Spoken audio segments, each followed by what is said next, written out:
ದರ್ಶನ್ ಮಧ್ಯಂತರ ಜಾಮೀನು ರದ್ದಾಗಲು ಇನ್ನೊಂದು ವಾರ ಮಾತ್ರ ಬಾಕಿ ಇದೆ. ಆದರೆ ಈವರೆಗೂ ಸರ್ಜರಿ ಮಾಡಿಸಿಲ್ಲ. ಈ ಬಗ್ಗೆ ನಿನ್ನೆ ಎಸ್ಪಿಪಿ ಪ್ರಸನ್ನಕುಮಾರ್ ಪ್ರಬಲ ವಾದ ಮಂಡಿಸಿತ್ತು. 2.25 ರೂಪಾಯಿ ಮಾತ್ರೆ ಕೊಟ್ರೆ ದರ್ಶನ್ ಬಿಪಿ ಸರಿಯಾಗುತ್ತೆ ಎಂದಿದ್ದಾರೆ.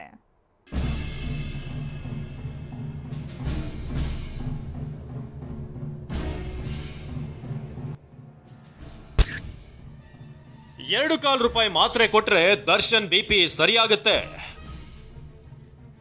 ತಲೆ ಬಾಚ್ಕಳಿ, ಸೋಪ್ ಹಾಕಳಿ ಹಾಡಿನ ರೀತಿ ದರ್ಶನ್ನ ಸಿದ್ಧಪಡಿಸುತ್ತಿದ್ದಾರೆ.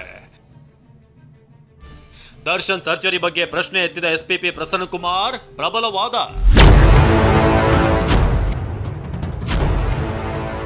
ಅನಾರೋಗ್ಯದ ನೆಪವೊಡ್ಡಿ ಮಧ್ಯಂತರ ಜಾಮೀನು ಪಡೆದಿರುವ ದರ್ಶನ್ ಈವರೆಗೂ ಸರ್ಜರಿ ಮಾಡಿಸಿಕೊಂಡಿಲ್ಲ. ಇದನ್ನೇ ಪ್ರಶ್ನೆ ಮಾಡಿ ವಾದ ಮಾಡಿರುವ ಎಸ್ಪಿಪಿ ಪ್ರಸನ್ನಕುಮಾರ್ ಅರ್ಹತೆ ಆಧಾರದಲ್ಲೂ ದರ್ಶನ್ ಜಾಮೀನು ವಿರೋಧಿಸಿದ್ದಾರೆ. ಪೊಲೀಸರ ತನಿಖೆಯನ್ನು ಸಮರ್ಥಿಸಿ ಪ್ರಬಲವಾದ ಮಂಡಿಸಿದ್ದಾರೆ. ರೇಣುಕಾಸ್ವಾಮಿ ಅಪಹರಣ ಷಡ್ಯಂತ್ರ, ಕೊಲೆಯ ವೇಳೆ ದರ್ಶನ್ ಇದ್ದ ಬಗ್ಗೆ ಎಸ್ಪಿಪಿ ಎಳೆಯಾಗಿ ವಿವರಿಸಿದ್ದಾರೆ. ಸರ್ಜರಿ ಆಗದಿದ್ರೆ ಲಕ್ವಾ ಹೊಡೆಯುತ್ತೆ ಎಂದು ದರ್ಶನ್ ಪರ ವಕೀಲರು ವಾದಿಸಿದ್ರು. ಆದರೆ 5 ವಾರಗಳಾದರೂ ಸರ್ಜರಿ ಮಾಡಿಸಿಲ್ಲ. ಈವರೆಗೂ ನೀಡಿರುವ 2 ವರದಿಯಲ್ಲಿ ದರ್ಶನ್ರನ್ನ ಸರ್ಜರಿಗೆ ಸಿದ್ಧಪಡಿಸಲಾಗ್ತಿದೆ ಎಂದಿದ್ದಾರೆ. ಬಿಪಿ ಸರಿಯಾಗುವವರೆಗೂ ಸರ್ಜರಿ ಸಾಧ್ಯವಿಲ್ಲವೆಂದು ಹೇಳಿದ್ದಾರೆ. ನಾನು ತಜ್ಞ ವೈದ್ಯರನ್ನ ಕೇಳಿದ್ದೇನೆ. 2.25 ರೂಪಾಯಿ ಮಾತ್ರೆ ನೀಡಿದರೆ 24 ಗಂಟೆಗಳಲ್ಲಿ ಬಿಪಿ ಸರಿಯಾಗುತ್ತದೆ ಎಂದು ಹೇಳಿದ್ದಾರೆ. ಮಾತ್ರೆ ನೀಡಿ ಸರ್ಜರಿ ಮಾಡದೆ ಮುಂದೂಡುತ್ತಿದ್ದಾರೆ. ತಲೆ ಬಾಚ್ಕೊಳ್ಳಿ, ಸೋಪ್ ಹಾಕೊಳ್ಳಿ ಹಾಡಿನ ರೀತಿ ದರ್ಶನ್ ಸಿದ್ಧಪಡಿಸಲಾಗುತ್ತಿದೆ ಎನ್ನುತ್ತಿದ್ದಾರೆ. ನೀವು ಆರೋಪಿಯ ನಡತೆ ಬಗ್ಗೆ ಹೇಳುತ್ತಿದ್ದೀರಾ? ಈ ದಾಖಲೆಗಳು ಹಿಂದೆಯೇ ಇದ್ವಲ್ಲ. ನೀವು ಜಾಮೀನು ರದ್ದುಪಡಿಸಲು ಹಿಂದೆಯೇ ಅರ್ಜಿ ಸಲ್ಲಿಸಬಹುದಿತ್ತಲ್ವಾ? ಆರೋಪಿ ದರ್ಶನ್ ನಡವಳಿಕೆಯನ್ನ ಕೋರ್ಟ್ ಪರಿಗಣಿಸಬೇಕು. ಫಿಸಿಯೋಥೆರಪಿ ಮಾತ್ರ ಮಾಡಿಸುತ್ತಿದ್ದಾರೆ. ಅದನ್ನ ಜೈಲಿನಲ್ಲಿಯೇ ಮುಂದುವರಿಸಬಹುದು. ತಕ್ಷಣ ಸರ್ಜರಿ ಮಾಡಿಸದಿದ್ದರೆ ಲಕ್ವಾ ಹೊಡೆಯುತ್ತದೆಂದು ಕೋರ್ಟ್ಗೆ ತಪ್ಪು ಮಾಹಿತಿ ನೀಡಿ ಮಧ್ಯಂತರ ಜಾಮೀನು ಪಡೆದಿದ್ದಾರೆ.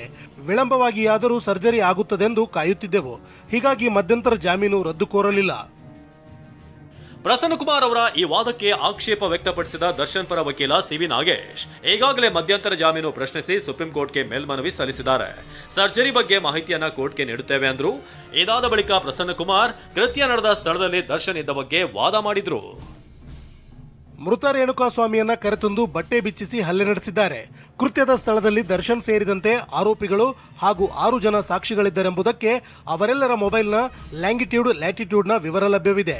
A14 ಪ್ರದೋಷ್ ಶವ ಬಿಸಾಡಿದ ನಂತರವೂ ಬಂದು ಫೋಟೋ ತೆಗೆದುಕೊಂಡಿದ್ದಾನೆ. ಅಲ್ಲದೆ ಗೂಗಲ್ನಲ್ಲಿ ದರ್ಶನ್ ವಾಸವಿದ್ದ ಮೈಸೂರಿನ ಸ್ಥಳದ ದೂರ ಎಷ್ಟಿದೆ ಎಂದು ಸರ್ಚ್ ಮಾಡಿದ್ದಾನೆ.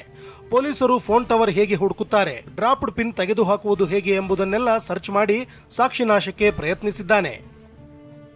ಹೀಗಂತ ಪ್ರಸನ್ನಕುಮಾರ್ ವಾದಿಸಿದ್ರು.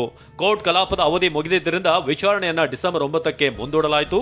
ಅಂದು ವಾದ ಮುಕ್ತಾಯವಾದರೆ ಜಾಮೀನು ಅರ್ಜಿ ಆದೇಶ ಕಾಯ್ದಿರಿಸುವ ಸಾಧ್ಯತೆ ಇದೆ. ಅತ್ತ ಮಧ್ಯಂತರ ಜಾಮೀನು ಪ್ರಶ್ನೆ ಮಾಡಿ ಸುಪ್ರೀಂ ಕೋರ್ಟ್ಗೆ ಸಲ್ಲಿಸಿರುವಂತಹ ಮೇಲ್ಮನವಿ ಅರ್ಜಿ ವಿಚಾರಣೆಯು ಮುಂದಿನ ವಾರ ನಡೆಯುವ ಸಾಧ್ಯತೆ ಇದೆ.